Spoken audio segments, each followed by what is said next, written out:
à tous, ici TheCoder55 de la chaîne Les Gamers 3.0. Aujourd'hui je vous présente une vidéo légèrement différente que ce que je fais d'habitude, parce que c'est filmé sur le sol de ma chambre.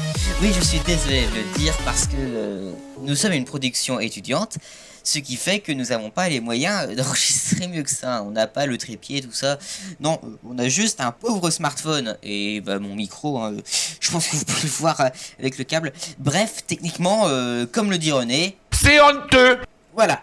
Donc j'ai décidé, hein, puisque aujourd'hui c'est mon anniversaire, j'ai reçu 2-3 trucs, dont un truc très intéressant. Pourquoi je dis que c'est très intéressant? Parce que c'est très intéressant, extrêmement intéressant, c'est le Raspberry Pi 400. Je dirais même le kit informatique personnel du Raspberry Pi 400. Alors déjà, qu'est-ce que le Raspberry Pi? Eh bien, le Raspberry Pi, c'est à peu près, bah, moi je l'appelle la machine à tout faire. Parce que, en fait, on peut vraiment tout faire, hein. Je vous mets des images là en vidéo pour vous montrer que vraiment, avec le Raspberry Pi, on peut tout faire. Il y a même des personnes qui ont fait un robot qui arrive à trier les déchets pour les mettre dans les bonnes poubelles. Alors, ça paraît pourri comme ça, puisque bon, on peut faire tout seul, mais ça peut faire gagner du temps en fait, hein. Et puis même, hein, du côté de, si on regarde pas des trucs fancy, genre des robots, tout ça, eh bien ça peut servir de choses complètement simples, hein, genre par exemple, je sais pas, on peut s'en servir comme PC. Bon, c'est bien moins performant qu'un PC normal, mais bon, pas grave. On peut aussi s'en servir comme station multimédia. Comme je le dis, c'est la machine à tout faire, le Raspberry Pi.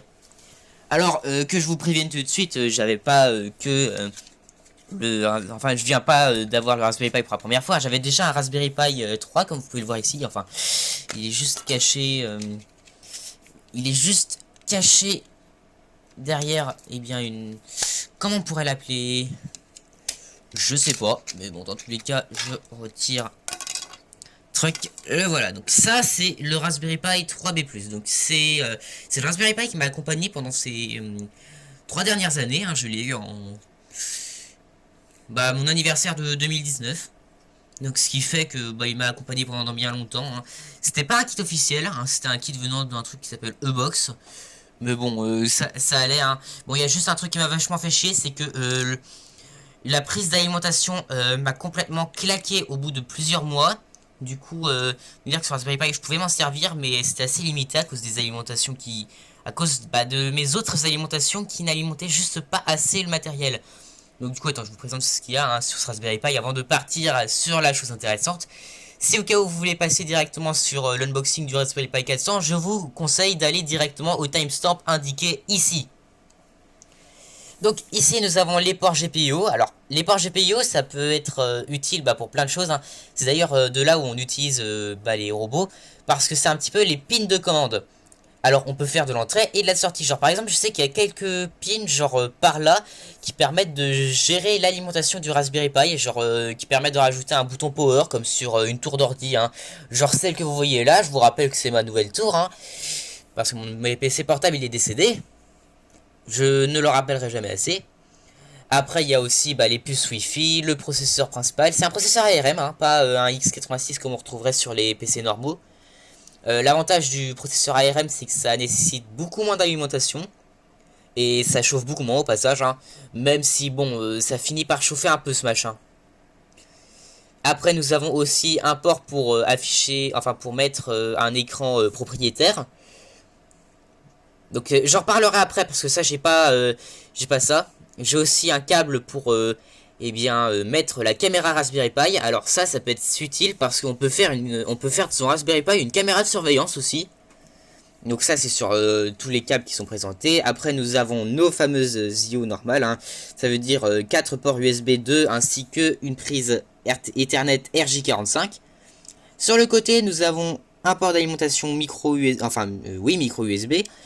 Un port HDMI normal, c'est d'ailleurs celui-là que vous utiliserez en particulier parce que vous pouvez vous en servir avec tout, hein. Moi je sais que j'ai un convertisseur qui permet de faire du HDMI vers VGA et il fonctionne très bien, donc je vais pas m'en plaindre.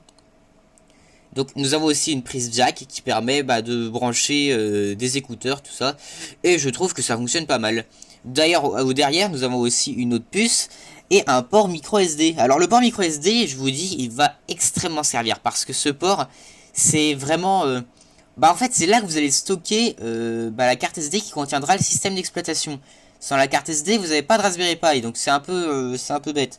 Bon, maintenant que j'ai parlé, entre guillemets, de ce Raspberry Pi, je vais maintenant, faire pourquoi vous êtes sur cette vidéo, en fait.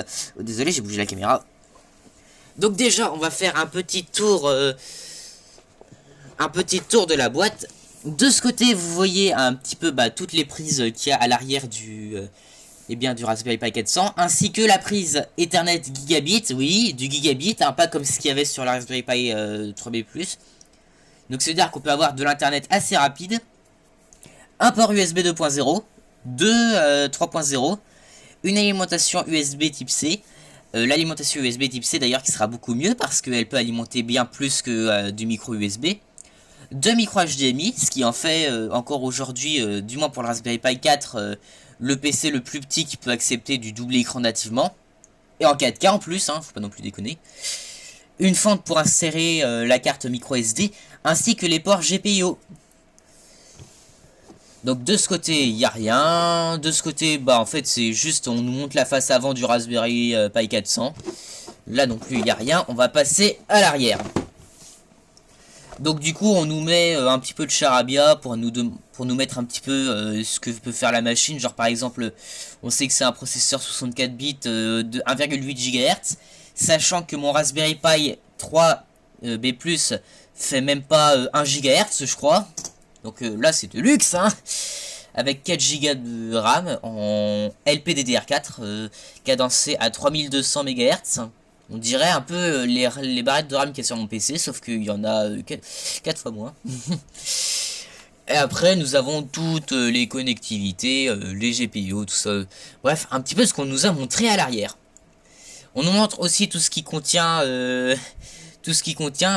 Bien évidemment, on nous met l'astérisque pour dire qu'on n'a pas le téléviseur ou le moniteur, hein. Ça, c'est à notre directive de prendre ça.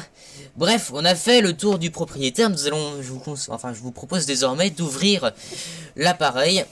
Alors, je trouve ça assez élégant la façon dont ça s'ouvre. Sauf que avec mes muscles niveau 0, ça sert à rien. Et donc du coup, nous nous retrouvons avec une boîte toute blanche qui s'ouvre, un petit peu comme comme une boîte normale. Le problème, c'est que avec ma position, c'est un peu compliqué de faire quoi que ce soit. Donc déjà, on nous donne direct la bête. C'est ma foi assez léger, hein. C'est même peut-être limite plus léger que le clavier que j'utilise sur mon PC. Donc attendez, laissez-moi faire le test de confort. Oh oui, il est extrêmement confortable, hein, le clavier. Par contre, il y a juste un petit truc qui me trotte dans la tête. Le clavier ne dispose pas de touches F11 et F12.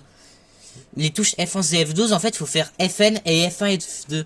Bon, c'est pas problématique, hein, vous me direz, hein, on s'en passe largement de ces touches-là.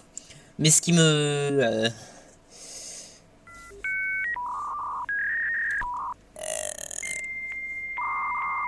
oui, ce que je veux dire, mais c'est qu'ils auraient pu genre faire en sorte que le clavier soit légèrement plus long pour accueillir juste 2 touches supplémentaires, hein. Ça aurait posé de problème à personne. Mais bon, c'est pas grave, hein, les touches F11 et F12, c'est pas les touches utilisées dans le commun des mortels. Du coup, c'est pas problématique. Du coup, derrière les fameux câbles qu'on a vus tout à l'heure, la carte SD est directement dans le Raspberry Pi au passage. C'est une SanDisk Edge de 16 Go. Enfin, je sais pas si vous l'avez bien vu, hein, la voilà, la micro SD. Donc pour une fois, c'est un système de bouton poussoir, hein, qu'il y a pour la carte SD. Et d'ailleurs, ce sera beaucoup mieux pour retirer la carte SD que sur le Raspberry Pi 400. Je pense personnellement que pour les pins GPIO, ça doit être la même chose. Le problème, c'est que comment on est censé retirer ça, je n'en sais rien. Je verrai un petit peu... Non, comment ça se retire? Il y a un truc pour retirer le...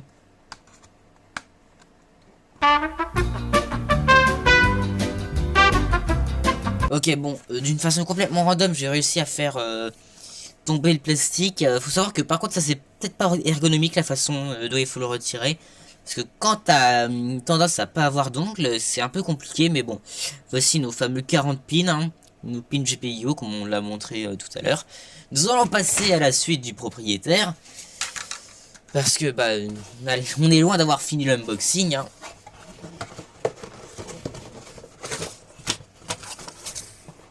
Donc, nous avons en premier temps quelque chose qui va nous bien servir hein, sur certaines machines, c'est un adaptateur micro SD vers SD normal.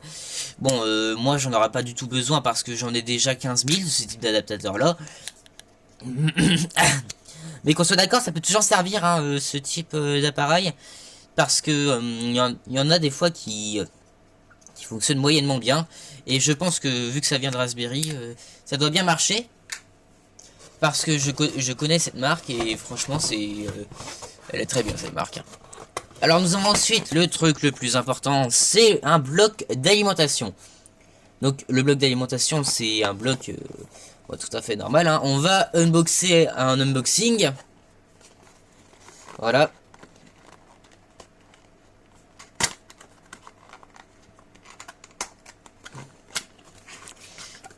Donc du coup on marque derrière qu'il y a les câbles et le bloc, hein, de toute façon tous les trucs normaux.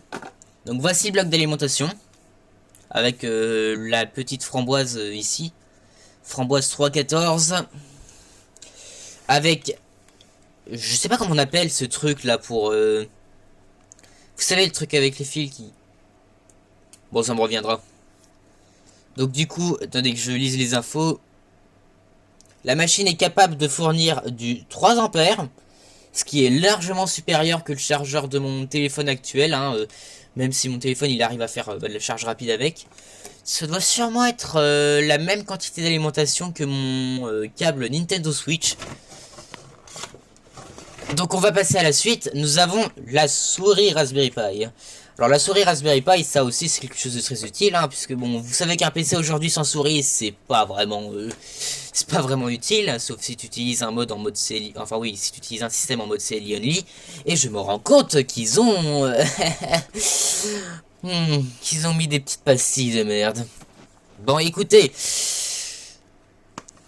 c'est le moment qui casse les couilles, hein. Nous allons retirer cette merde.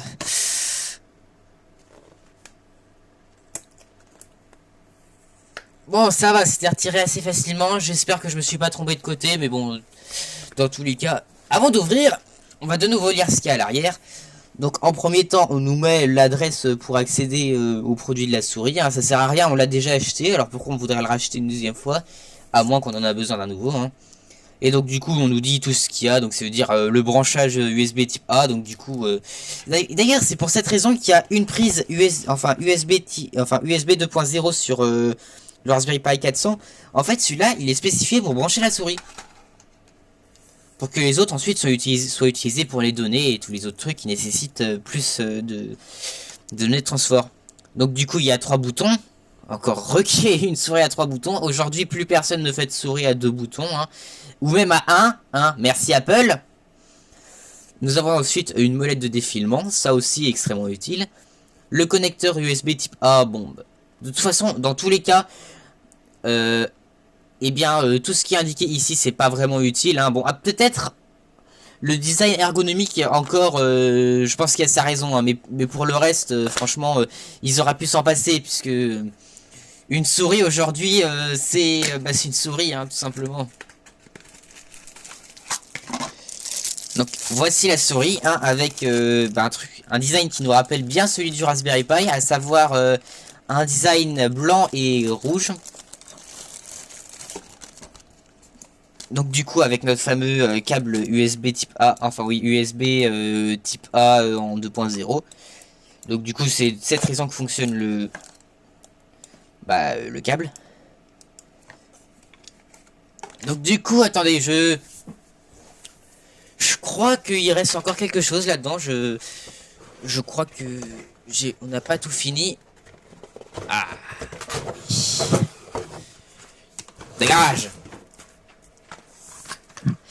Vous voyez, ça c'est tout petit. Mais franchement, ça va vachement servir parce qu'en fait, le problème avec ce Raspberry Pi, par exemple avec le Raspberry Pi 4 qu'il n'y avait pas avec le Raspberry Pi 3, c'est que eux, ils utilisent du micro HDMI ici. C'est pour ça que ce petit bloc, eh ben, il va être vachement utile. Parce qu'en fait, il va contenir l'un des trucs le plus... Bah, en fait, qui va vraiment nous servir, hein, à savoir un convertisseur HDMI vers non, qu'est-ce que je raconte? Oui, du micro HDMI vers de l'HDMI. Mais comme je me rends compte que mon adaptateur HDMI, eh bien, c'est une prise mâle, eh ben, je suis un peu fucké pour le brancher, hein, du coup, je vais devoir trouver une alternative pour le brancher à mon moniteur VGA. Bon, là, par contre, ils ont pas fait un très bon boulot, hein. Ils auraient pu... Bah, encore...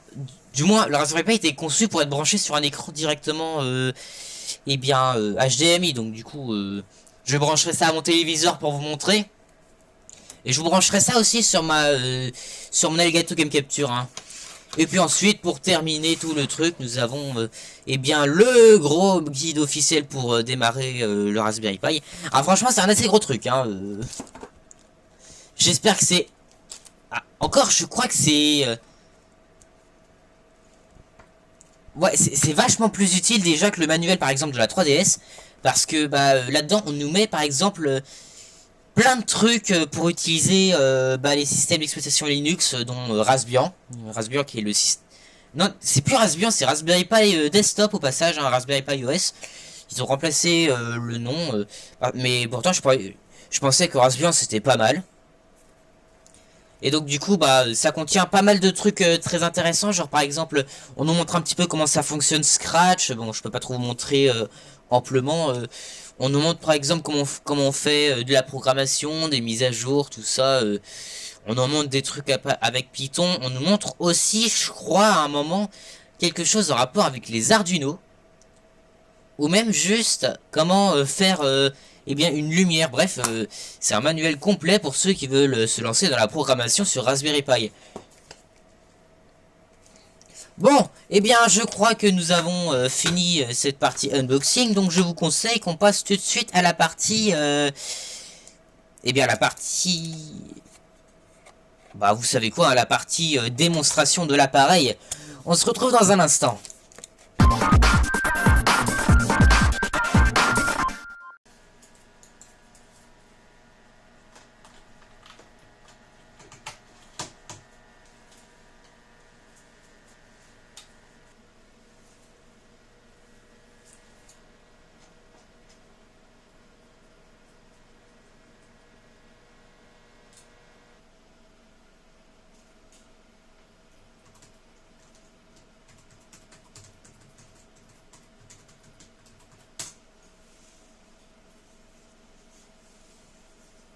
Donc du coup, le voici, le Raspberry Pi 400, dans toute sa splendeur. Je l'ai installé sur mon bureau parce que du coup, avec le problème, eh bien l'impossibilité de le connecter, eh bien à mon adaptateur HDMI VGA, je vais être obligé de le vous montrer sur la télévision. Et d'ailleurs au passage, ce sera bien mieux pour vous car du coup, je pourrais directement vous enregistrer l'image avec mon fidèle capture card. En fait, c'est vrai que c'est complètement con. Je pourrais même utiliser mon capture card pour l'utiliser en tant que passe-through VGA, mais j'avais la flemme aujourd'hui, donc excusez-moi. Donc du coup, c'est ça qui est bien comparé aux autres Raspberry Pi, c'est que le Raspberry Pi 400, excusez-moi, je remets le scotch en place. J'ai dit je le remets en place. Eh bien, le Raspberry Pi 400 dispose d'un bouton Power situé sur la touche F10. Ça veut dire qu'avant, j'étais obligé de retirer et de remettre l'alimentation pour pouvoir me servir du Raspberry Pi. C'était un peu con. Excusez-moi pour la coiffure, hein, c'est un peu... Eh bien là, regardez, je peux appuyer sur la touche F10. Je crois que j'ai pas pressé assez longtemps. Si, c'est bon. Si, j'ai juste à appuyer sur la touche F10. Et bon, le Raspberry Pi va s'allumer, hein, lentement mais sûrement. Ça, c'est à cause du... C'est ma carte de capture, en fait, qui prend plus de temps à lancer l'affichage eh bien, qu'il le ferait d'habitude, hein. Normalement, il se lance bien plus vite le Raspberry Pi, mais...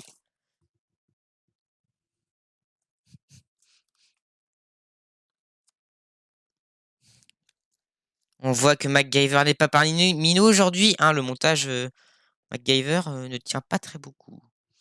Ok, donc du coup, nous voici sur sur l'interface du Raspberry Pi 4.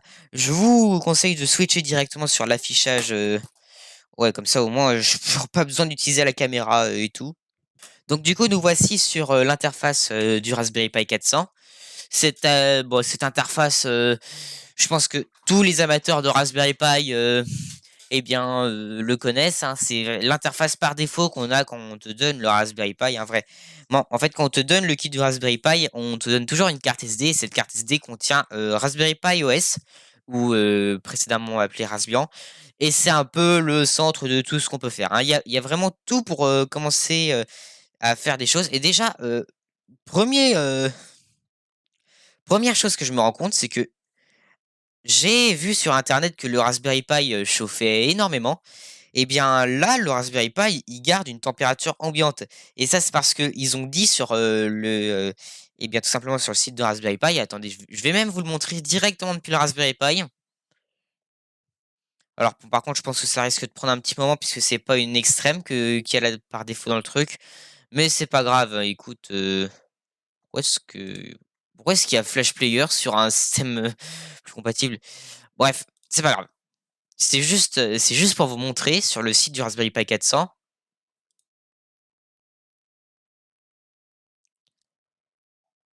Déjà, comme vous pouvez le voir, la navigation est plutôt fluide, hein, qu'on soit d'accord. Bon, les chargements rament un petit peu, mais ça, c'est parce que le Wi-Fi capte pas très bien. Mais sinon, c'est plutôt fluide. Donc, du coup, attendez, ce que je voulais vous dire, c'est que, regardez, ici, on parle en fait qu'ils ont mis une surcouche technique, enfin, non, une surcouche thermique sur la carte mère du Raspberry Pi. Ce qui fait que l'appareil, il reste frais tout le temps. Et puis, comme ils l'ont dit, on peut garder les pins GPIO. Mais malgré ça, je ne pense pas que les accessoires de batterie, genre par exemple le pitch Juice, seront à la portée pour l'instant. Faut savoir que le Raspberry Pi 400 a été conçu pour être utilisé dans des bureaux et n'est pas conçu pour une utilisation sur PC portable. Alors, du coup, j'ai aussi quelque chose à vous présenter. Je vais maintenant vous montrer un petit peu le layout des touches du clavier. Donc, du coup, je vais rallumer la caméra pour que je puisse vous montrer. Vous pouvez voir plus précisément les touches du clavier à partir de maintenant. Donc, du coup, c'est un clavier AZERTY normal, hein, avec les fameuses combines de touches qu'on connaît. Les touches sont agréable au toucher.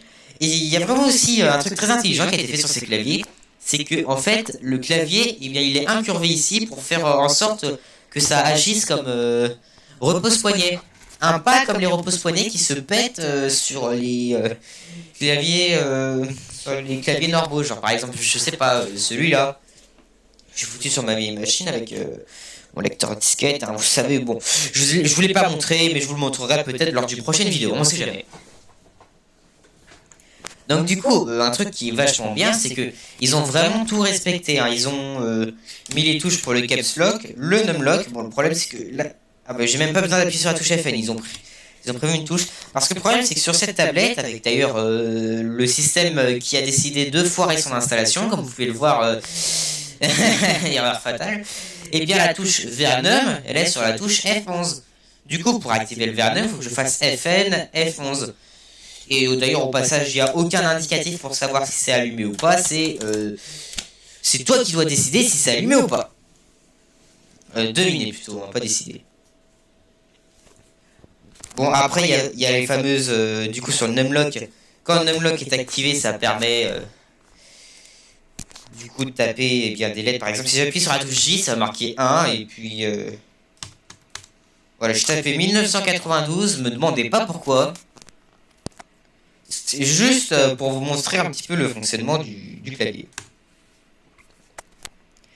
Donc du coup, bon, je vous l'ai déjà présenté, mais je vais vous le représenter. La touche F10, eh bien, quand c'est pour éteindre la machine, eh bien, on est obligé de s'en servir... Ça va être chiant pour... Ah, ça va être chiant. La touche F10, je ne sais pas si elle marche nativement sur... Raspbian. Le problème, c'est qu'avec la caméra que j'ai dans les mains, ça va être compliqué pour cliquer le bouton. On va le faire quand même. Désolé si vous voyez plus rien. Il suffit juste d'une simple pression sur la touche FN-F10 et la machine s'éteint de suite, hein, vous pouvez le voir. Et puis de nouveau, comme je vous l'ai montré juste avant, la lumière est éteinte parce que c'est éteint. Une simple pression sur la touche F10 permet d'alimenter ma Raspberry Pi. Mais le problème, c'est que oui, il faut presser un minimum longtemps jusqu'au moment où on voit la lumière commencer à clignoter. Et puis jusque-là, la machine va commencer à démarrer. Je fais du nouveau du MacGyver, hein, vous voyez, avec la Kinect branchée avec un putain de scotch adhésif. Maintenant, je vais couper la caméra de nouveau. Comme ça, je vais pouvoir vous faire un petit peu la partie benchmarking de certaines fonctions essentielles.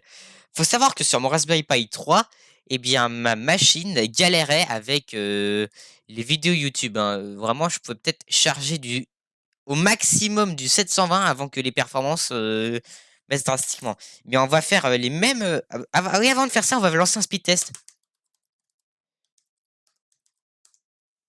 Ça va pas être... par contre, juste jouer à Azerty tout de suite, ce sera pas aussi surprenant que dans la vidéo que j'ai sortie peut-être il y a un mois, où c'était où je vous présentais le débit.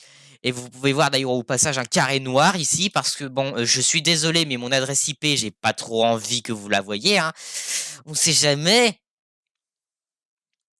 Donc là, je suis connecté en Wi-Fi, hein. Je suis connecté en Wi-Fi et... Ouais, ça m'aurait pas étonné. C'est vachement moins surprenant que sur ma tour normale.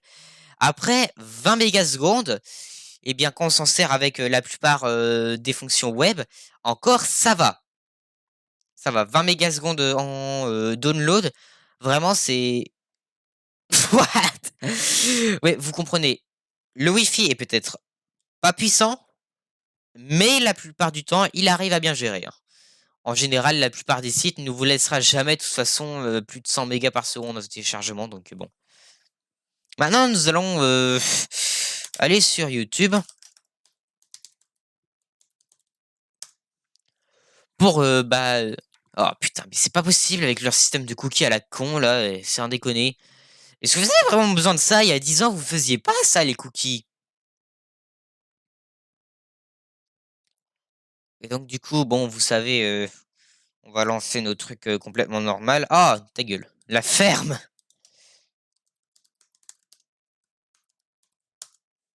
Nous allons lancer pas une vidéo de les Gamers 3.0, hein, on est les Gamers 3.0, du coup ça aide un peu. Allez, c'est parti, on va... Si, il y a bien le son, il y a bien le son. Par contre, je sais pas si vous l'entendez, hein, je remettais le son par derrière. Par contre, c'est... Tu peux mettre en 1080, s'il te plaît?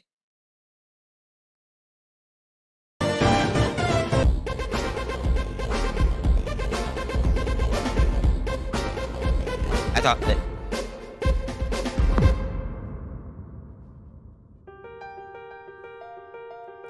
bon, je vois que ça rame un petit peu, mais je pense que clairement que ça doit être de la faute de Chromium, puisque je sais par exemple avec mes machines, je sais que dans les machines pas puissantes, je préfère utiliser Firefox à Chromium, parce que Firefox a tendance à bien mieux fonctionner. Le problème, c'est que là, je suis sur un appareil ARM, du coup, c'est vachement plus compliqué pour faire certaines choses. Donc du coup, Bah oui. ouais, bah oui, Firefox, c'est pour les processeurs x86. Je peux même vous le prouver, hein.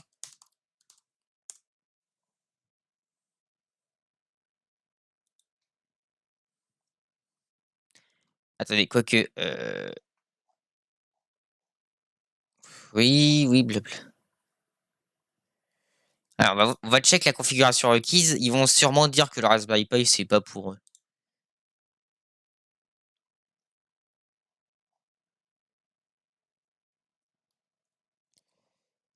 Ok, donc du coup, je viens d'installer Mozilla Firefox. Alors, juste petit aparté, n'essayez pas de chercher Mozilla Firefox pour Raspberry Pi directement sur le site de Mozilla Firefox, puisqu'il n'existe pas, hein, qu'on soit clair. En fait, ceci, c'est une version personnalisée de Firefox, hein, En fait, c'est une distro custom qui s'appelle Icewastle. Donc, du coup, c'est quoi Non, Icewastle, je sais pas comment on le dit. En gros, il s'agit d'une version open source de Mozilla Firefox qui a été recompilée pour les utilisateurs ARM. Donc, du coup, c'est pas que les Raspberry Pi qui ont le droit à ça, hein. Tous les ordi Linux tournant sur un proco ARM peuvent en profiter. Nous allons voir si YouTube ça tourne aussi bien. Donc du coup, attendez, j'ai prévu une vidéo eh bien, sur le Raspberry Pi 400 que j'ai trouvé sur internet il y a quelques instants. Bonjour tout le monde, c'est Yannick et j'espère que vous allez bien. On se retrouve aujourd'hui pour parler du Raspberry Pi 400 qui est juste là, à côté de moi.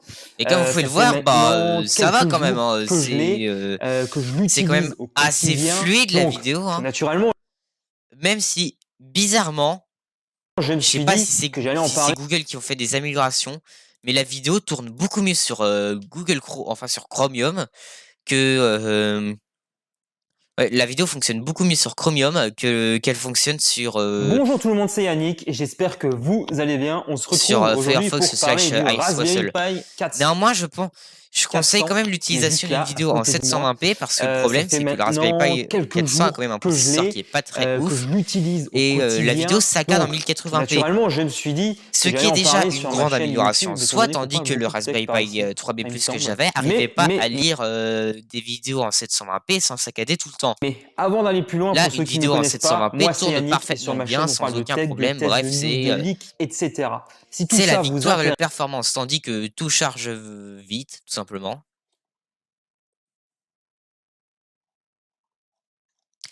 Mais bien évidemment, le Raspberry Pi, eh bien, il sert pas non plus qu'à regarder uniquement des vidéos sur Internet, hein. Il y a aussi des outils eh bien, de bureautique, hein. Je sais pas, vous, quand vous avez un ordi, c'est déjà important que vous puissiez faire du traitement de texte, non? Bah, il y a la suite LibreOffice qui, elle aussi, est compilée pour les versions ARM. Et encore heureux parce que bon, bonne chance pour faire tourner Microsoft Office dessus, étant donné que c'est que pour du x86. Enfin, il y a bien des logiciels qui ont été faits il y a peu de temps, genre Box 86. C'est un logiciel qui a été fait, qui est d'ailleurs fourni de base dans le système, dans un Raspberry modifié qui s'appelle Twister OS. Je vais sûrement vous le présenter dans une vidéo prochaine. Et en fait, il s'agit d'une version custom de, eh bien, tout simplement de Raspbian qui vous fait en fait vous sentir chez vous, qui possède plein d'interfaces différentes, hein, genre par exemple, je sais pas, l'interface de Windows, macOS, tout ça. Je vous montrerai ça prochainement, puisque du coup, avec mon nouveau Raspberry Pi, on va faire pas mal de trucs. Et bah du coup, oui, LibreOffice, c'est vraiment le truc le plus simple, hein. Si je veux, je peux commencer à écrire un script. Sauf que enfin, je vais pas le faire. Regarde,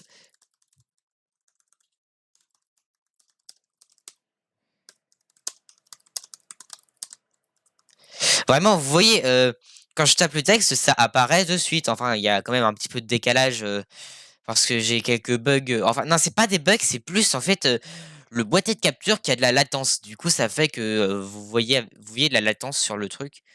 Il y a aussi quelques jeux, genre par exemple Minecraft pour Raspberry Pi. Bon, juste là, je pense pas un petit peu, enfin, je pense pas vous étonner de qu'est-ce qu'il s'agit. Avec le Block 86 ou même juste Java, on peut faire tourner Minecraft, enfin une version Java de Minecraft. Mais quand je parle d'une version de Minecraft Java, je parle vraiment d'un Minecraft Java, genre, je sais pas, la 1.12 ou la 1.16, les versions de Minecraft que vous avez sur PC. Ceci est la version Raspberry Pi, hein, au passage, qui est basée d'une ancienne version de la Pocket Edition. Donc ça, c'était juste pour le LOL, hein, vraiment, c'est pas ça le principal que je vais vous montrer. Parce que je vous montrerai pas mal de trucs sur mon Raspberry Pi 400 les prochains jours. Il y a aussi quelques outils de... Enfin, quand on parle d'outils de graphisme, c'est vraiment rien. Je me demande s'il y a GIMP disponible là-dessus. Mais je ne crois pas. Ah, quoique. Quoique. Attendez.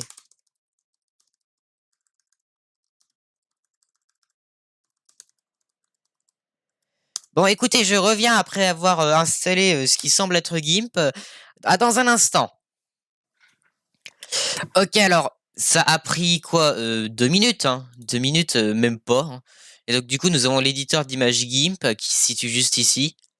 Ah oui, en plus, c'est vraiment GIMP. C'est genre la dernière version de GIMP à la date, puisque je sais que sur mon PC, j'ai aussi GIMP 2.10. Et, oh putain, mais en fait, je savais même pas qu'il y avait GIMP sur les processeurs ARM, hein. Vraiment, je vais vous étonner, mais je savais pas. Enfin, en tout cas, c'est peut-être... Tiens, Un petit truc, c'est que je vais faire la miniature de la vidéo directement sur Raspberry Pi, puis après, je pense qu'on ira sans doute se laisser là, hein, pour l'instant. On a déjà regardé pas mal de choses. Après, il y a tous les programmes de Raspbian normal, un gestionnaire de fichiers. Encore heureux qu'on a un gestionnaire de fichiers sur notre PC, parce que sinon ce serait relativement bizarre.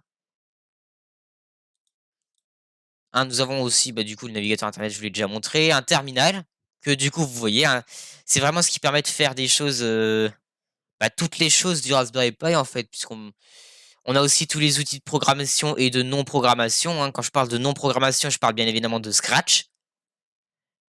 Bon, après, ça peut quand même servir, hein, pour les gosses. Je sais que j'avais utilisé, à l'époque où j'étais au collège, on se servait très souvent de Scratch parce que c'était vraiment un superbe outil, hein. Vraiment, on a tout pour, bah, pour, coder là-dedans, hein. On a tout pour travailler, pour relever ses mails même, pour accéder à distance, lire des vidéos. Oui, nous avons VLC ici, qui je crois peut lire de la 4K sans aucun problème.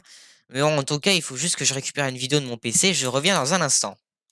Ah oui, merde, attends, je suis complètement con, c'est même pas une clé USB, USB type 3 du coup, enfin oui, USB, eh bien, 3.0, donc du coup, ça a pas marché, donc on va mettre la vidéo sur le bureau et on va un petit peu, montrer comment ça marche, hein, vraiment, c'est tout simple, c'est tout con, tu juste à copier le fichier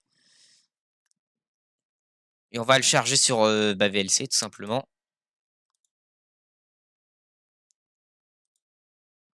Donc je sais que j'aurais pu le faire directement, mais c'était juste pour, OK, donc on va voir si ça se lit bien.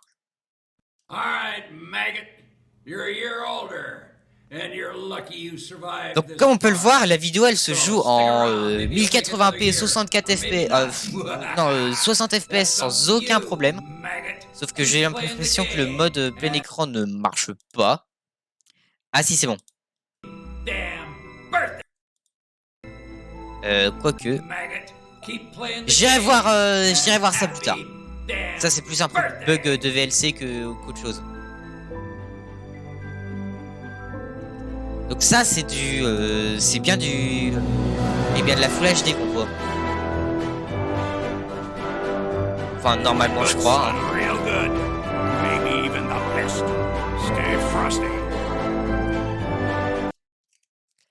Enfin en tout cas la machine arrive à très bien calculer la vidéo, hein. Ça c'est quelque chose qu'on peut dire parce que je sais que les premiers modèles du Raspberry Pi galéraient franchement à lire une vidéo, même sur VLC qui arrive à, eh bien, à lire correctement une vidéo même sur des appareils pourris. C'est quelque chose d'ailleurs qui a été relativement corrigé juste après. Et puis après, nous avons notre panoplie de configuration Raspberry Pi. Genre par exemple, si tu veux démarrer sur la console ou sur le bureau avec l'écran de démarrage, tout ça. Je sais même pas pourquoi je vous le montre, c'est vraiment quelque chose de complètement con. Genre par exemple, ça c'est aussi très utile, on peut activer le SSH et le VNC pour contrôler la machine à distance. Enfin du moins ça peut servir d'un côté ou de l'autre, mais ça d'un côté ça sert pas à grand chose, hein. Désolé de le dire, mais non. Bon, eh bien, on va se terminer là-dessus, hein, enfin du moins on va se terminer juste après que vous ayez vu mon petit making of sur moi qui fait eh bien la miniature directement depuis le Raspberry Pi. Mais avant ça, je vais l'éteindre de nouveau en appuyant sur la touche F10. Non, FN F10, ouais. Donc je crois que j'ai juste besoin de faire une pression pendant 2 secondes et ça coupe l'alimentation. Enfin, voilà. Je crois qu'il s'est pas éteint bien puisque je crois qu'il avait frisé. Bon, c'est pas grave. Ce sont des choses qui arrivent. Donc je vais un coup faire eh bien la photo pour faire la miniature. Et puis après on se quittera sur moi qui fait le montage eh bien de la miniature, hein.